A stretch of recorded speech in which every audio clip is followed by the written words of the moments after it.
Hello guys, मेरा नाम है जतिन अग्रवाल। आप जुड़ चुके हैं the bull of Dalal street channel के साथ। आज एक बहुत ही शानदार कंपनी का स्टॉक एनालिसिस होने वाला है। मैं आपको बेसिक डिटेल्स दे देता हूं इस कंपनी की। हम स्क्रीन पे चलेंगे, इन्वेस्टर प्रेजेंटेशन के थ्रू बिजनेस को डिटेल में समझेंगे। उसके बाद हम स्क्रीनर पे जाएंगे, फाइनेंशियल डेटा समझेंगे, इस कंपनी का फंडामेंटल समझेंगे। उसके बाद हम ट्रेडिंग व्यू पे जाएंगे और टेक्निकल एनालिसिस करेंगे स्टॉक का। पूरा कॉम्प्रिहेंसिव रिव्यू होने वाला है। इस रिव्यू को देखने के बाद आपको इस कंपनी के बारे में और कहीं जानने की या जानने की जरूरत नहीं पड़ेगी। LTTS Larsen and Toubro technology services है कंपनी का नाम, जिसके ऊपर ये स्टॉक एनालिसिस आ रहा है। सिल्वर मेंबर्स, आप लोगों के लिए एक्स्ट्रा कंटेंट जब आप ये वीडियो देख रहे हैं डल चुका है, तो आप उसको जाके एंजॉय कर सकते हैं। वीडियो शुरू करने से पहले मैं यही कहना चाहूंगा कि कुछ टाइम पहले मैंने अपनी टॉप 5 होल्डिंग्स की वीडियो बनाई थी। उसके अंदर मैंने आप लोगों से कहा था कि Larsen and Toubro technology services is one of them. It is my 4th largest holding as on date, जब मैं ये वीडियो बना रहा हूं। एंड मैं आपको यही कहना चाहूंगा, इतनी शानदार कंपनी है, इतनी ब्यूटीफुल कंपनी है, बट लोग इसको बहुत मिस इंटरप्रेट कर लेते हैं। लोग नहीं समझ पाते कि ये किस बिजनेस के अंदर है। तो शुरू करते हैं Larsen and Toubro technology services का ये stock analysis.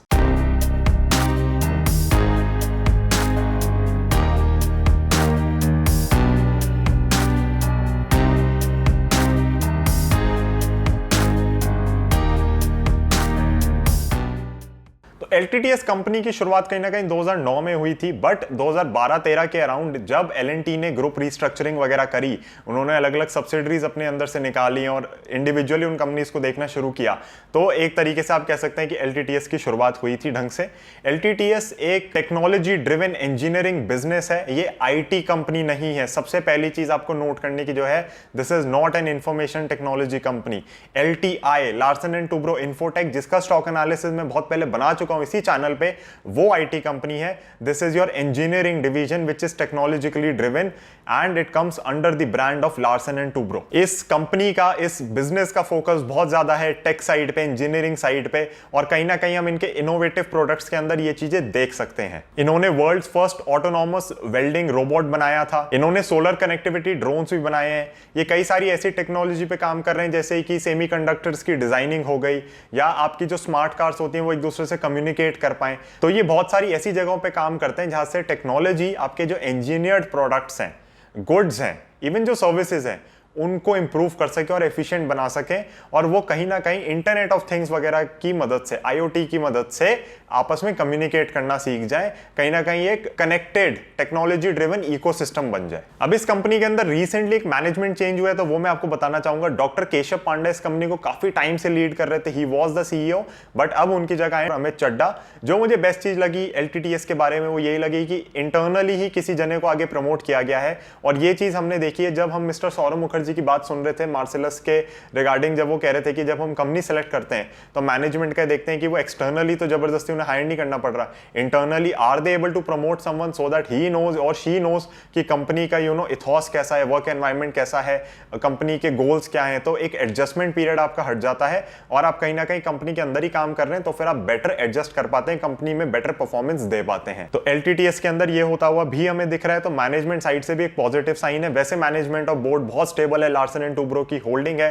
Larsen and Toubro still holds more than 74% in this company.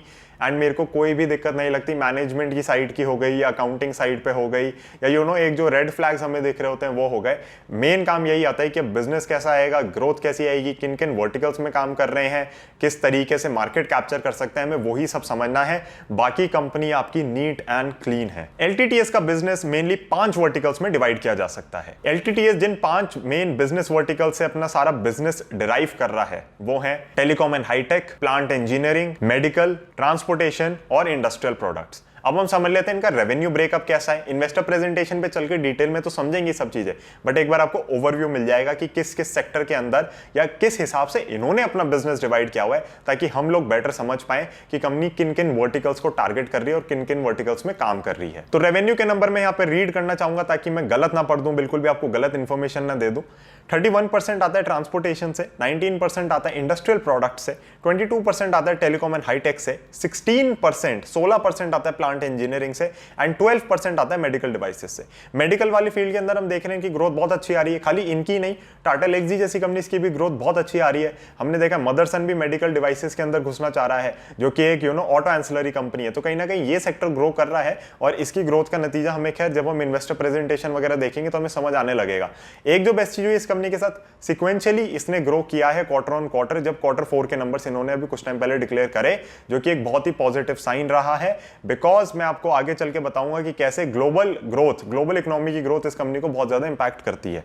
भाई ज्योग्राफी अगर हम देखें, रेवेन्यू किधर किधर से आता है, नॉर्थ अमेरिका से आता है 61%, सबसे ज्यादा डिपेंडेंस है वहां पे। यूरोप से आता है 17%, 17%, इंडिया से आता है 13%, रेस्ट ऑफ वर्ल्ड से आता है 9%। तो कंपनी ने अपनी कॉन कॉल के अंदर कहा है, Q4 की जो कॉन कॉल हुई थी जब इन्होंने रिजल्ट्स डिक्लेयर करे थे, कि नॉर्थ अमेरिका और यूरोप से इनका बिजनेस वापस आ रहा है, जैसे जैसे वैक्सीनेशन वगैरह इंप्रूव हो रही है।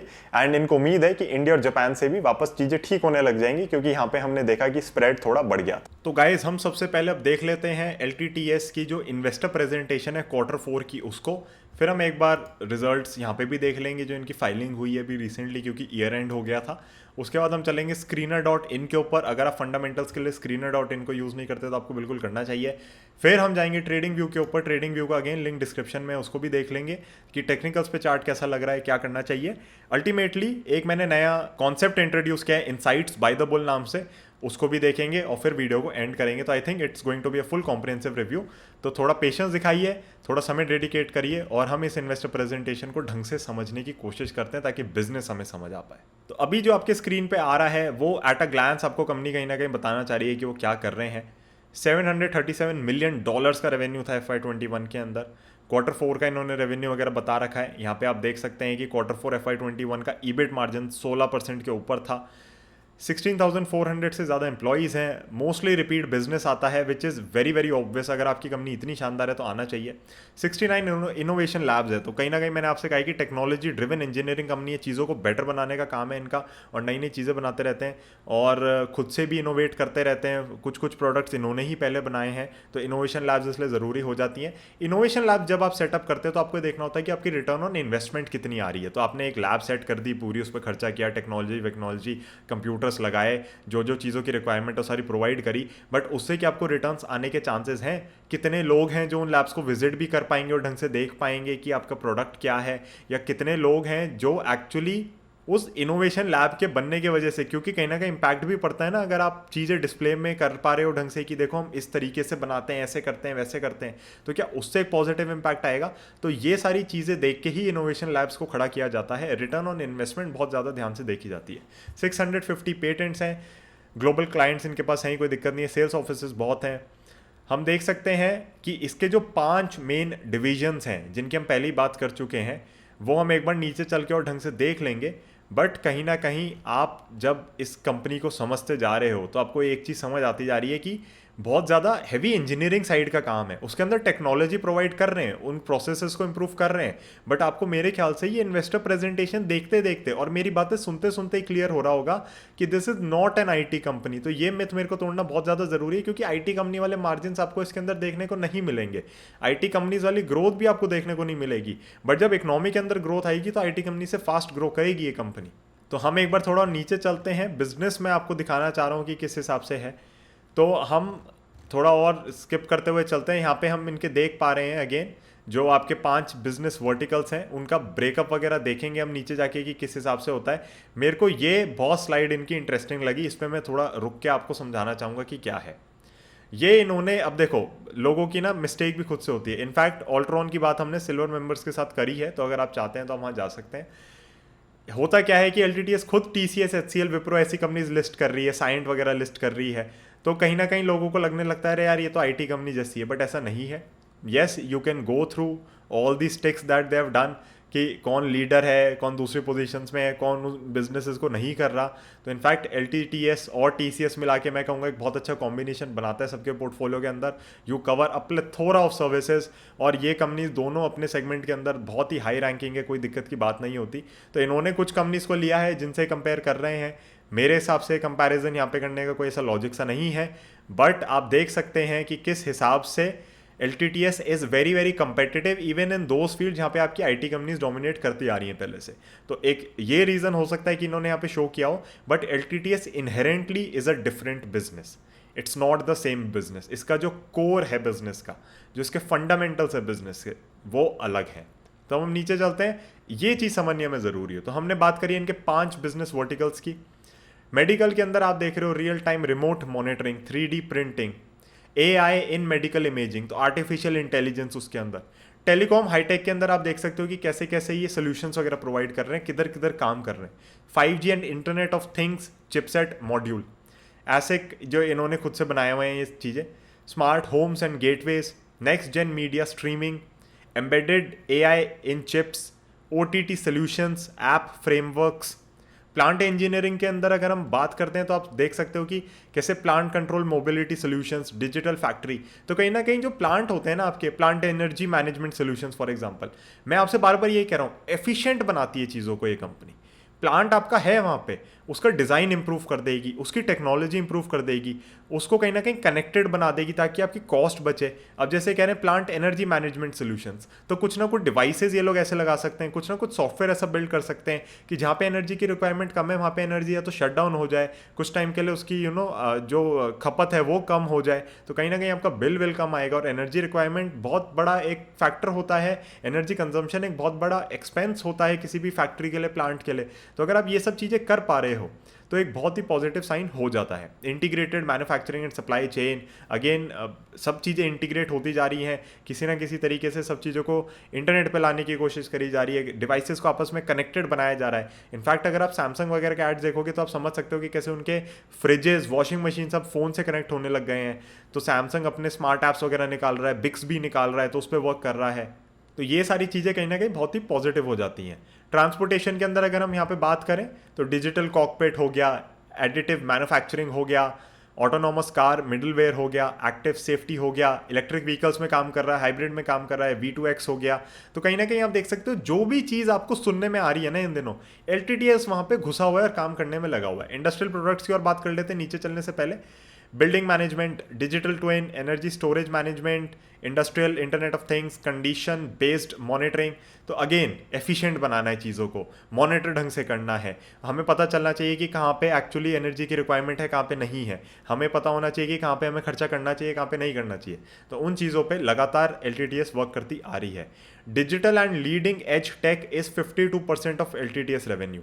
तो कहीं ना कहीं ये देखना बहुत ज़्यादा ज़रूरी हो जाता है कि tech driven, digital driven business कितना रेवेन्यू में कंट्रीब्यूट कर रहा है, क्योंकि उसकी ग्रोथ लगातार आनी है, उसकी ग्रोथ हाई आनी है, तो वो 52% कंट्रीब्यूशन कर रहा है। आप ये चीज़ें देख सकते हैं कि किस हिसाब से बता रहे हैं कि लेगेसी बिजनेसेस जो होते थे उनकी ग्रोथ कितनी है, तो आप देख सकते हैं एस्टिमेट उनकी ग्रोथ का कितना कम है, और जो टेक ड्रिवन डिजिटल वाले बिजनेसेस हैं उनकी ग्रोथ का एस्टीमेट कितना हाई है। तो कहीं ना कहीं जब आपका मेजर रेवेन्यू यहाँ से आएगा, और धीरे धीरे आप देखोगे शिफ्ट बढ़ता ही जाएगा, अभी 52 पे है, धीरे धीरे बढ़ता ही जाएगा। जैसे जैसे बढ़ता जाएगा इस कंपनी की ग्रोथ फास्ट होती जाएगी, क्योंकि जो सेगमेंट तेज़ी से ग्रो कर रहा है वो आपका बड़ा सेगमेंट बनता जा रहा है। तो लेटस से ये अगर आज के बाद यहाँ पे 50 to 48 में ही भी टिक जाते हैं और ग्रोथ परसेंटेज इस हिसाब से आती है, तो आप खुद सोच सकते हो कि आधा बिजनेस कितनी स्पीड से बढ़ेगा और आधा स्लो बढ़ेगा, तो जो आधा बढ़ रहा होगा वो कितना बड़ा पार्ट हो जाएगा कुछ सालों में। तो कहीं ना कहीं ये बिल्कुल कॉमन मैथ्स है, कॉमन सेंस है, मैं कहूँगा कि जो इनका डिजिटल साइड का बिजनेस है वो ही टेक ओवर करता चला जाएगा, और legacy engineering research and development ER&D का जो स्पेंड है वो कम होता चला जाएगा। थोड़ा क्लाइंट्स के बारे में समझ लेते हैं। 8 of top 10 transportation research and development spenders इनके क्लाइंट्स हैं। 8 of top 10 high tech R&D spenders इनके क्लाइंट है। 3 of top 5 medical R&D spenders इनके क्लाइंट है।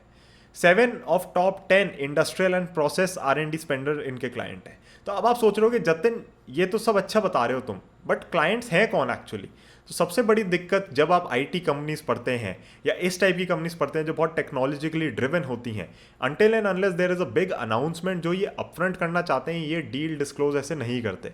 तो you do not get to know exactly कि ये किस कंपनी की बात कर रहे हैं, बट एक आइडिया लग जाता है।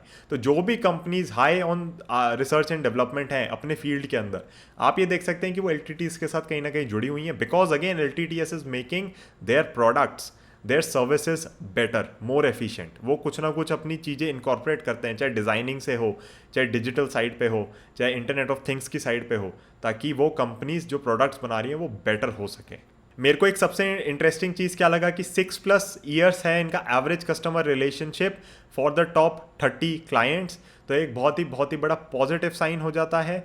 हम इसके अंदर आगे चलेंगे तो इनके ये कस्टमर्स भी समझते हैं, तो ये मुझे बहुत इंटरेस्टिंग लगा। इनका जो $50 मिलियन प्लस के जो आ रहे थे ना कस्टमर्स, वो काफ़ी टाइम से नहीं आए हैं। तो आप देख सकते हो इकोनॉमी में हिट है, इसलिए नहीं आए हैं। ग्लोबल इकोनॉमी में जो हिट है वो कहीं ना कहीं आपको यहाँ पे शो कर रहा है। $30 मिलियन प्लस के भी आप देखोगे क्लाइंट बिल्कुल गायब हो गया FY21 में। छोटे छोटे क्लाइंट्स आ रहे हैं, बिजनेस ठीक चलना शुरू हो रहा है, वापस ट्रैक पे आ रहा है।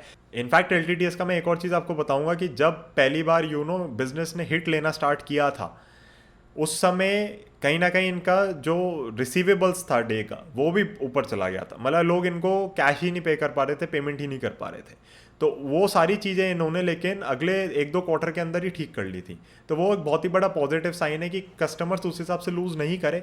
यस, जहाँ जहाँ बिजनेस ही ख़त्म हो गया एक तरीके से, या जिन जिन कस्टमर्स के बिजनेस में बहुत बड़ा डेंट आ गया, तो उनके साथ डेफिनेटली इनको दिक्कत आई है, बट अदरवाइज ऐसी कोई बड़ी बात नहीं हुई है। They have been able to weather the storm, I would say. अब हम एक बार वर्टिकल से, ये हम वैसे डिस्कस कर चुके हैं, बट फिर भी एक बार देख लेते हैं। ऑन साइट, ऑफशोर और ये सब आप पढ़ सकते हैं, but I do not think ये ज़्यादा ज़रूरी है। मेरे को लगता है कि आपको वर्टिकल्स पे ज़्यादा फोकस करना चाहिए। सबसे बड़ा वर्टिकल ट्रांसपोर्टेशन है, सेकंड पे टेलीकॉम एंड हाईटेक है, उसके बाद आपका इंडस्ट्रियल प्रोडक्ट्स का डिवीजन आ जाता है, फिर आपका प्लांट इंजीनियरिंग, और 12% आपका मेडिकल डिवाइसेस है, जिसकी ग्रोथ बहुत अच्छी आ रही है। बाई ज्योग्राफी आप देखेंगे, ये भी हम डिस्कस कर चुके हैं। इन्होंने कहा भी इंडिया और जापान थोड़े सॉफ्ट रहेंगे, बट इनको उम्मीद है कि जल्दी ही पिकअप वहाँ पर भी आना शुरू हो जाएगा। अब हम देख लेते हैं ट्रांसपोर्टेशन का जो इनका डिवीजन है उसके अंदर कैसा रहा है। तो USD $245 मिलियन प्लस का रेवेन्यू है, जो कि बहुत ही शानदार चीज़ है। आप देख सकते हैं इसके अंदर कितनी सारी चीज़ों के अंदर ये लोग हैं। कनेक्टेड कार्स हो गए, सेफ्टी सिस्टम्स हो गए, body electronics and comfort systems हो गए। एरोस्पेस मार्केट से इनको बहुत ज़्यादा उम्मीद है, स्पेसिफिकली US को अगर हम यहाँ पे कंसिडर करें तो इनको लगता है एरोस्पेस मार्केट, वहाँ पे जो बड़ी बड़ी कंपनीज हैं आपकी, उनके साथ इसकी काफ़ी ग्रोथ आनी चाहिए। Power train, alternate propulsion system हो गया, body engineering and safety restraints हो गए, आपके infotainment and driver information system हो गया। तो इंफोटेनमेंट की बात हमने देखा टाटा एलेक्सी भी बहुत करता है डिज़ाइनिंग वगैरह के अंदर। कनेक्टेड कार्स हो गया, in flight entertainment and communication service हो गया, तो ये आपका एरोस्पेस का कहीं ना कहीं डिवीजन हो गया। तो ये चीज़ें आप देख सकते हैं कि कितने ढंग से काम कर रही हैं और कितनी कनेक्टेड हैं। और ये जो चीज़ें हम सोचते हैं ना कि कार कंपनीज खुद से कर रही होंगी, एक्चुअली आपको प्रोफेशनल्स चाहिए होते हैं जो स्पेशलाइज करते हैं और उन पर काम कर रहे होते हैं। हम सेकंड जो इसका सेगमेंट है टेलीकॉम एंड हाईटेक, उसकी बात कर लेते हैं। $175 मिलियन प्लस का रेवेन्यू रहा है Q4 FY21 एनुअलाइज्ड, इन्होंने जो बताया है यहाँ पे। इसके अंदर हम देख सकते हैं कि किस किस चीज़ों में है। तो टेलीकॉम एंड हाईटेक है तो ऑब्वियसली सिलिकॉन वगैरह आएगा, नेक्स्ट जेन कनेक्टिविटी आएगी। ऑब्वियसली यहाँ पे हम जब टेलीकॉम की बात कर रहे हैं तो कहीं ना कहीं कनेक्टिविटी हम देख रहे हैं कंज्यूमर्स के बीच में। तो हम देख सकते हैं 5G में काम हो रहा है, OTT प्लेटफॉर्म एप्लीकेशंस में काम हो रहा है, मीडिया एंड एंटरटेनमेंट के सेक्शन के अंदर अगर हम देखना चाहें, कंज्यूमर इलेक्ट्रॉनिक्स में देखना चाहें तो smart appliances, wearables, again connected devices, बार बार सेम ही थीम रेजोनेट कर रही है यहाँ पे। तो कंपनी बहुत फोकस्ड है अपने काम में, आपको ये भी समझ आ रहा होगा।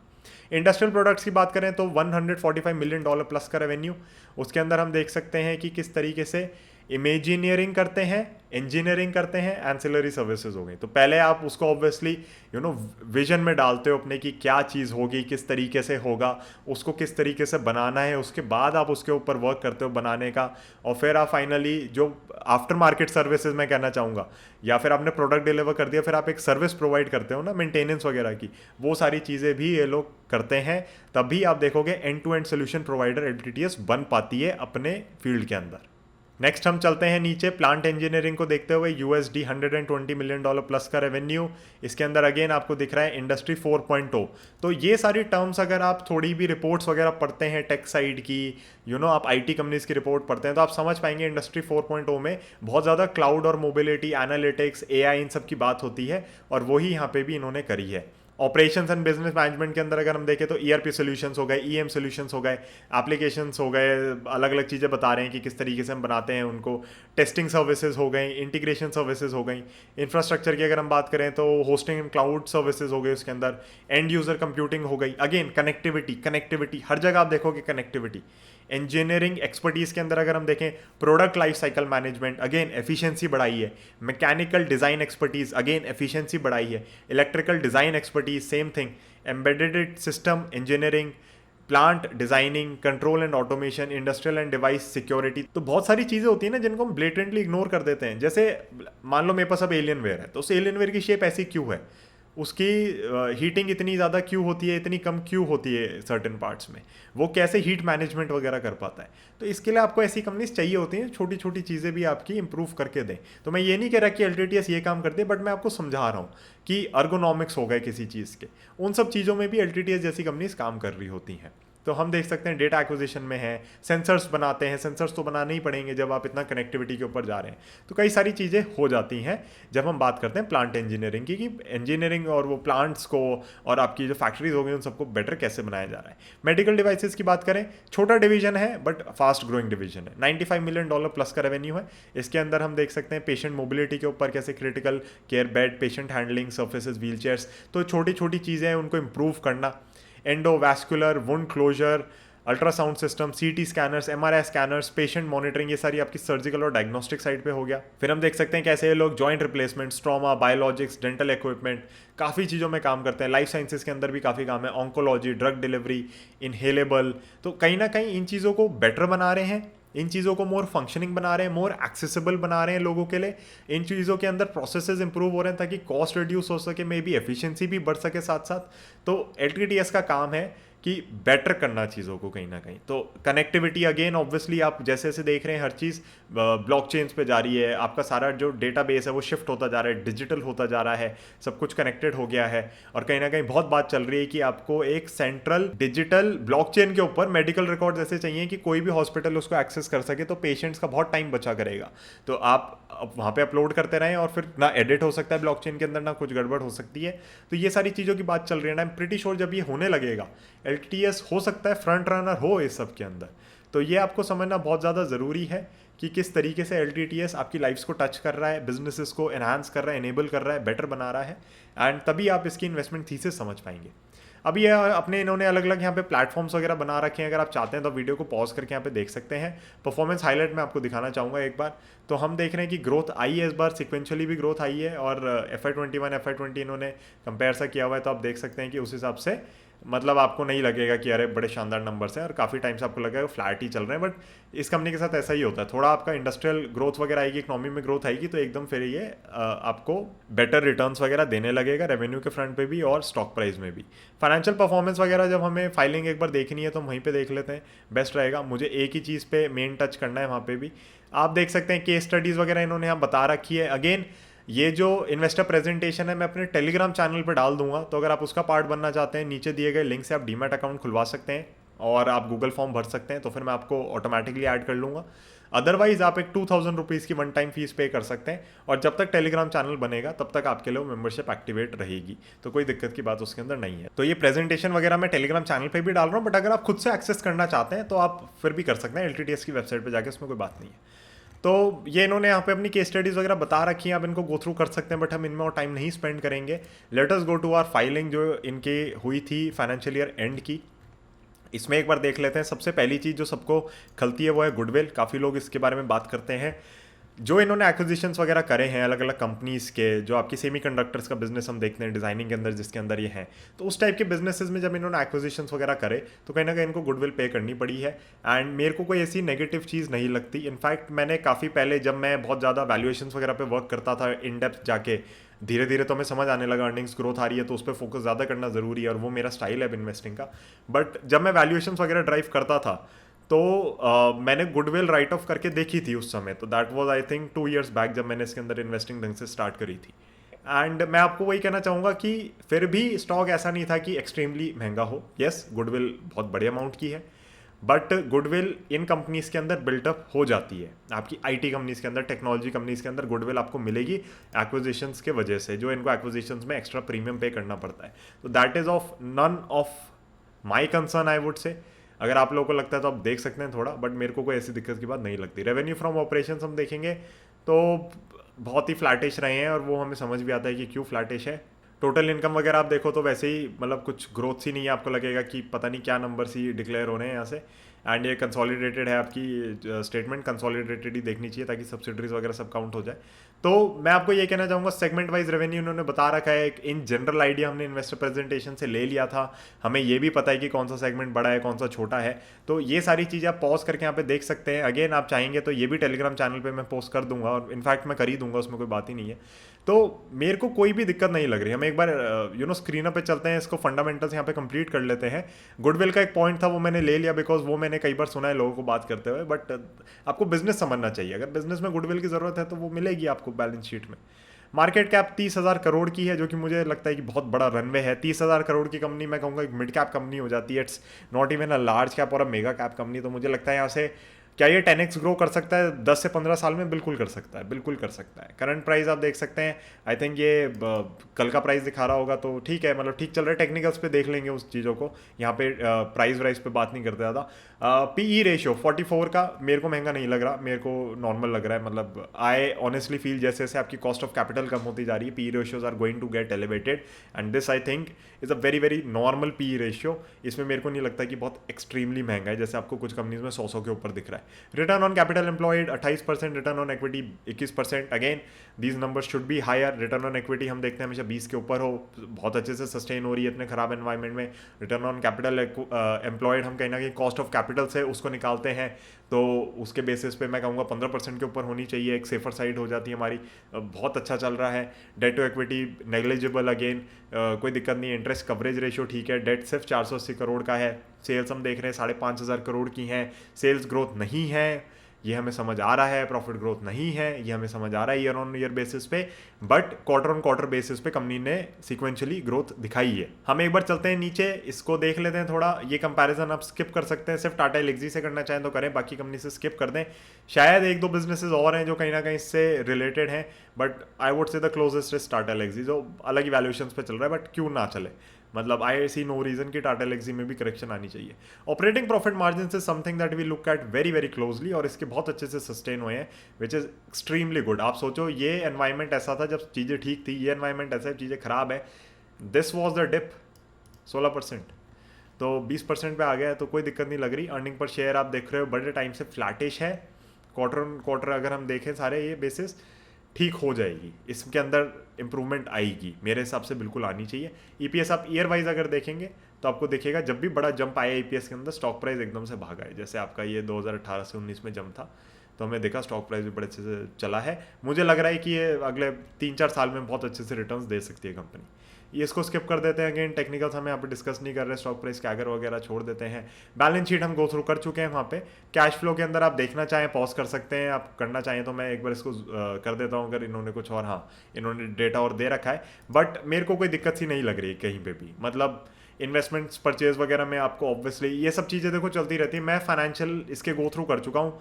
सबसे बड़ा क्वेश्चन मार्क गुडविल पे ही आ रहा था बार बार कि इतनी क्यों पे हो रही है, कहाँ पे हो रही है, तो वो पीछे तक जाके देख लिया था, कोई रेड फ्लैग नहीं मिला था, तो ज़बरदस्ती फिर उसी चीज़ पर अटकने का कोई फ़ायदा नहीं। एंड कैश फ्लो वगैरह बिल्कुल ठीक है। कंपनी की मैनेजमेंट बहुत स्ट्रॉन्ग है। शेयर होल्डिंग आप देखेंगे अगर, तो प्रमोटर्स के पास अभी भी 74.24% होल्डिंग है। बहुत लोग की अब यहाँ पे कंप्लेन आएगी कि प्रमोटर लगातार होल्डिंग घटाता जा रहा है। सबसे पहली चीज़ 75 के ऊपर तो आप रख नहीं सकते कंपनी, तो 75 के नीचे तो आपको लानी ही है। तो जब लिस्ट हुई तो 75 के नीचे बहुतों का था कि हाँ यहाँ टिक जानी चाहिए। इतने माइन्यूट शेयर्स ऑफलोड हो रहे हैं कि मुझे फ़र्क नहीं पड़ता। We have seen the best of companies pledging कर देते हैं, कभी कभी शेयर्स ऑफलोड कर रहे होते हैं, बिल्कुल फ़र्क नहीं पड़ता। इन छोटी छोटी चीज़ों पे ध्यान नहीं देंगे। We know the management pedigree, हमें पता है कि किस तरीके से कंपनी चला रहे हैं, कोई दिक्कत की बात मुझे नहीं लग रही। अगेन इसकी ट्रांसक्रिप्ट वगैरह इसकी वेबसाइट पर अपलोडेड है, अगर आप खुद से देखना चाहते हैं हम देख सकते हैं। बट ये दो डॉक्यूमेंट्स मैं आपके डेफिनेटली टेलीग्राम चैनल पर डाल दूंगा। अब हम चलेंगे ट्रेडिंग व्यू के ऊपर। ट्रेडिंग व्यू का लिंक डिस्क्रिप्शन में, अगर आप मुझे फॉलो करना चाहते हैं वहाँ पर भी मैं चार्ट पोस्ट कर दूंगा। वहाँ पे इसका टेक्निकल समझते हैं सब कुछ, और फिर insights by the bull segment के अंदर चलेंगे, वहीं वीडियो को एंड करेंगे। तो गाइज एलटीटीएस का चार्ट हमने खोल लिया है। मैं आपको थोड़ा पास्ट से ले जाना चाह रहा हूँ। तो ये जब लिस्ट हुआ था तो अच्छे खासे रेट्स पे हुआ था, फिर इसमें करेक्शन आई थी। करेक्शन आके लेकिन जब इसकी अर्निंग्स आने लगी ना, जो हमने देखी भी है 18-19 में जो जंप आया है अर्निंग्स का, उसके वजह से हमने देखा कितनी अच्छी रैली आई है। तो अभी लाइव मार्केट चल रही है, इसको आपको लाइव यहाँ पे प्राइजेस अपडेट होते हुए दिख रहे हैं। उसके बाद एलटीटीएस ने क्या किया, एलटीटीएस ने अपनी एक बहुत बड़ी रेंज बनाई। ये रेंज थी आपकी 1400 रुपये से लेके लगभग 1800 रुपये तक की, और उसके अंदर काम करता रहा और फिर क्रैश आ गया और फिर नीचे आ गया भाई साहब। उसके बाद ये ऊपर जो चलना स्टार्ट हुआ है, फिर इसने इसको पूरे जोन को कैंसिल किया। मैं एक बार इसको आगे स्ट्रेच कर देता हूँ और देखना यहाँ कहीं अटक रहा होगा। ये देखो, ये अटका है ना यहाँ पे। तो टेक्निकल्स बहुत अच्छे से वर्क करते हैं। अगर आप चार्ट एनालिसिस ये सब सीखना चाहते हैं कि टेक्निकल्स कैसे वर्क करते हैं, प्राइस एक्शन के ऊपर आप काम करना चाहते हैं, तो मुझे कॉन्टैक्ट कर सकते हैं। जून तक I am still taking classes. May be जुलाई में 1-2 स्टूडेंट्स को ले लेंगे, बट उससे ज़्यादा नहीं कर रहे। फिर हम 1-on-1 क्लासेस रहती हैं, ऑनलाइन रहती है। तो खैर उसके बाद ये निकला अपना 1870 के जोन से। और डेली कैंडल्स हैं ये, अगेन बहुत बड़ी कैंडल मारी, अगले दिन पूरी वॉल्यूम मार के कि भैया नीचे ही नहीं आना। और अब भाई साहब काम कर रहे हैं अपने एक चैनल के अंदर। ये फॉल्स ब्रेकडाउन था, इसके अंदर कोई दिक्कत नहीं है। ये फॉल्स ब्रेकआउट्स हैं छोटे छोटे। ये सब अगर आप सीखना चाहते हैं तो पहली बात प्रैक्टिस से आएगा, दूसरी बात अगर आप मुझसे सीखना चाहते हैं तो मुझे कॉन्टैक्ट कर सकते हैं। इस चैनल के अंदर जब तक ये चल रहा है कोई ऐसी दिक्कत की बात नहीं है। नीचे आए सपोर्ट लाइन, ऊपर आए रेजिस्टेंस की लाइन। अगेन शॉर्ट मत कर देना, मैं क्या क्या थक गया हूँ। बुल मार्केट में शॉर्ट की ट्रेड्स मत ढूंढो, इंट्राडे में जो कर रहे हो करते रहो। बट मेरे को इतने लोग मिलते हैं कि भैया स्टॉक ऑल टाइम हाई पे आएगा, हमने शॉर्ट कर दिया, तो ये सारी चीज़ें मत करना। स्टॉक अप ट्रेंड में चल रहा है, क्लियर दिख रहा है अप ट्रेंड में चल रहा है, तो इसको शॉर्ट नहीं करना, बाइंग के मौके ढूंढने हैं। तो अगर आप ज़रा भी समझदार होते हैं यहाँ पे, आप लगातार इसकी बाइंग करते रहते हैं और आपका बाइंग का रेट भी ऊपर होता रहता। तो ये लाइनें मुझे बहुत अच्छी लगती हैं, जो अपवर्ड स्लोपिंग सपोर्ट की लाइन्स होती हैं। आए नीचे आ जाए वापस, मैंने तो यहाँ ले लिया ना, मैंने 2368 पे ले लिया। आ जाओ नीचे वापस, 2454 हो गया, रेट बढ़ गया, मैंने वापस यहाँ ले लिया। फिर आ जाओ नीचे 2495, फिर रेट बढ़ गया, फिर आ जाओ नीचे 2572, फिर आ जाओ नीचे, यहाँ बाइंग कर ली होती सपोर्ट मान के 2581, फिर ये आ गया ऊपर वापस अपना और अब चल रहा है। अब देखो यहाँ 3000 का टारगेट दिखाए तो, वरना फिर नीचे आ जाएगा वापस, तो फिर ले लेंगे 2700 रुपये पे। तो मेरे को कोई दिक्कत नहीं लग रही इसके अंदर। ये चैनल इसका फॉलो हो रहा है, इस चैनल को आप ड्रॉ कर लें। एंड आई थिंक LTTS का चार्ट मैं पहले भी पोस्ट कर चुका हूँ, बट इस बार भी पोस्ट कर दूंगा क्योंकि ये चैनल बहुत अच्छे से फॉलो कर रहा है LTTS। तो अब ट्रेडिंग व्यू पे जाएंगे, आपको चार्ट मिल जाएगा। रिसेंटली जो टॉप 5 स्टॉक्स मेरी जो होल्डिंग्स थी उसका भी चार्ट डाला था, तो LTTS का चार्ट डाला था, तो एवरीथिंग इज देयर। एंड आप कहेंगे तो ये टेलीग्राम चैनल पर भी मैं चार्ट पोस्ट कर दूंगा, ताकि दिखता रहे कि LTTS का चैनल वगैरह क्या है। नाउ बाइंग का जोन आपको समझ आ गया, क्योंकि आपको आपकी सपोर्ट लाइन मिल रही है, आपको रेजिस्टेंस का जोन समझ आ गया जहां से हो सकता है। कुछ लोग स्विंग ट्रेडिंग करना चाहते हो, कर लो, मेरी रिकमेंडेशन नहीं है। तो टेक्निकली बहुत bullish, fundamentally I am extremely bullish on this company, तभी इतनी बड़ी होल्डिंग है मेरी। एंड मैं आप लोगों को यही कहना चाहूँगा कि इस टाइप की कंपनी में ग्रोथ पकड़ेगी बहुत तेज़ी से, जैसे ही ग्लोबल ग्रोथ वापस आती है, जैसे ही कंपनीज और बिजनेसेस वापस इन्वेस्ट करना स्टार्ट कर देते हैं। वीडियो एंड करने से पहले जो लास्ट न्यूज़ सेगमेंट मैंने इंट्रोड्यूस किया, आप उसको एंजॉय करें, वहीं पर हम वीडियो को एंड करेंगे। तो चलते हैं वापस मेरे फेस के ऊपर। तो गाइस हमने पूरा एक फंडामेंटल टेक्निकल एनालिसिस कर लिया है। अब बारी है एक नए सेगमेंट की, इनसाइट्स बाय द बुल की। इसके अंदर हम बात करने वाले हैं कि कैसे आप LTTS को बेटर प्ले कर सकते हैं। इसके अंदर क्या क्या चीजें मुझे लगता है कि जिन पे आपको ध्यान देना चाहिए, क्या क्या वो थीसिस हैं जिनको आपको प्ले करना चाहिए। सबसे पहला इनसाइट जो है कि ग्लोबल इकोनॉमी की जैसे जैसे ग्रोथ आएगी, LTTS की ग्रोथ बढ़ेगी। क्यों बढ़ेगी? क्योंकि कई ज्यादा इंजीनियरिंग और इंफ्रास्ट्रक्चर प्रोजेक्ट से कनेक्टेड है। आप देखोगे कि ग्लोबली भी जैसे जैसे प्रोडक्ट्स की डिमांड और इन चीजों की डिमांड बढ़ती है, कि आपके ट्रांसपोर्टेशन के अंदर है कि इन्वेस्टमेंट्स बढ़ेंगी, आपको है कि प्लांट्स और कंस्ट्रक्ट होंगे, और आपको है कि कंस्ट्रक्शन कहीं ना कहीं बढ़ेगी। तो ये जो छोटे छोटे प्रोडक्ट्स और सर्विसेज बनाते हैं, वो कहीं ना कहीं उन चीजों को एफिशिएंट बनाने का ही काम करते हैं। तो LTTS is a sort of designing company उस सेंस में अगर हम देखें तो जैसे ही ग्लोबल इकोनॉमी में ग्रोथ आएगी, आप देखोगे इसका बिजनेस अपटेक बहुत शार्प होगा। तो अभी बिजनेस बहुत फ्लैटिश लग रहा होगा काफी लोगों को नंबर्स देखने के बाद, बट ये चीजें बहुत जल्द बदल सकती हैं जैसे ही बिजनेस के अंदर एक अपटेक आता है। ये कंपनी सेमीकंडक्टर डिजाइनिंग के अंदर है। So this would be my second insight. Semiconductors की हमें पता है कि प्रोडक्शन में दिक्कत आई है क्योंकि चिप से रन आउट कर रहा है वर्ल्ड, पहली बात। सेकेंडली, पहले आपका चाइना में डिस्ट्रप्शन थी, फिर टेक्सास में डिस्ट्रप्शन थी, तो कहीं ना कहीं इस बार दिक्कत है। आई थिंक सैमसंग अपना जो नया नोट है वो भी लॉन्च नहीं कर रहा है इस साल, क्योंकि चिप्स अवेलेबल नहीं है। बट ये है सेमीकंडक्टर्स की डिजाइनिंग के अंदर, तो इनको डायरेक्टली उस चीज से इंपैक्ट नहीं पड़ता। तो काफी लोगों को ये भी कंफ्यूजन हो जाता है कि सेमीकंडक्टर्स में मार पड़ रही है, समय नहीं है प्रोडक्शन वगैरह, तो क्या इनका बिजनेस इंपैक्ट करेगा? इनका बिजनेस इंपैक्ट नहीं कर रहा, because semiconductors and your chips have to become better and better, ताकि उनके अंदर ज्यादा स्टोरेज आ सके, ज्यादा डेटा आ सके, ज्यादा वो एफिशिएंट बन सके, उनकी ब्रेन पावर बढ़ सके, कहीं ना कहीं कंप्यूटेशनल पावर जिसको हम कहेंगे वो बढ़ सके। तो चिप्स बेटर होती जा रही है और उसके डिजाइनिंग सेगमेंट के अंदर LTTS है, तो ये एक बहुत अच्छा प्ले हो जाता है अगर आप सेमीकंडक्टर्स पे भी प्ले करना चाहते हैं। तो your third insight is LTTS is foraying into blockchain. जी हाँ, ब्लॉकचेन के अंदर जा रही है, क्रिप्टोज के अंदर नहीं जा रही। मैं पहले ही बता दूं, two very very different things. Cryptos are based on blockchain, on some और द अदर ब्लॉकचेन। तो ये लोग ब्लॉकचेन के ऊपर भी काम कर रहे हैं, which is a very very positive sign. और हम देख रहे हैं कि काफी अच्छी अच्छी कंपनीज भी ब्लॉकचेन के ऊपर जाती जा रही हैं। Your fourth insight is LTTS makes machines and processes more efficient and effective. तो मैं अगेन वही कह रहा हूं, जैसे जैसे आप देखोगे प्लांट एंड इंजीनियरिंग और बाकी सेगमेंट्स में ग्रोथ आ रही है, हाईटेक सेगमेंट्स वगैरह में इनके ग्रोथ आ रही है, मेडिकल डिवाइसेस में ग्रोथ आ रही है, आप देखोगे कि ये उन चीजों को बेटर बनाते चले जाएंगे। कहीं ना कहीं इनका जो एज है वो यही है कि टेक्नोलॉजी ड्रिवन इंजीनियरिंग कंपनी है। तो खाली ऐसा नहीं होता, प्रोडक्ट्स को इंजीनियर करती है, उनको बेटर भी बनाती है, उनको कनेक्टेड बनाती है इंटरनेट ऑफ थिंग्स वगैरह के जरिए। और ये सारी चीजों से आप अगेन देखोगे, जैसे ही ग्लोबल इकोनॉमी में ग्रोथ आती है या जैसे ही इनके बिजनेस सेगमेंट्स में ग्रोथ लगती है ना, ये लीडर बन के निकलेंगे उन सेगमेंट के अंदर। Fifth insight, recently they have tied up with Amazon for Alexa. तो वॉइस डिवाइस और उनके लिए इन्होंने टाई अप किया, तो ऑब्वियसली Amazon का तो एलेक्सा ही है। मैं आपको पहले ही बता दूं, वॉइस के अंदर number 1 company is Amazon। Amazon ने एलेक्सा भेज के सबके घरों में एको डॉट भेज के इतनी मास्टरी हासिल कर ली है, जो कि मैं कहूंगा लीडरशिप होनी चाहिए थी एप्पल के पास सीरी की वजह से, क्योंकि सीरी आप सबके फोन्स में शुरू से रहा है। But Apple has become number 3 in this. Number 1 is Alexa, number 2 is Google voice assistant and number 3 पे आपका सीरी आता है, एप्पल आता है। तो उस कंपनी के साथ टाई अप करना जो लीडर है, और आपको जान के हैरानी होगी, Amazon ने सिर्फ 5 कंपनीज के साथ टाई अप किया ग्लोबली इसके लिए। LTTS is one of them. So these were my insights by the bull. Hopefully आप लोगों को ये नया सेगमेंट अच्छा लगा होगा। न्यू एडिशन है ये पूरा वीडियो के लिए, एंड इसको कंटिन्यू करने की पूरी कोशिश करी जाएगी कि अलग से मैं इनसाइट्स दे सकूं।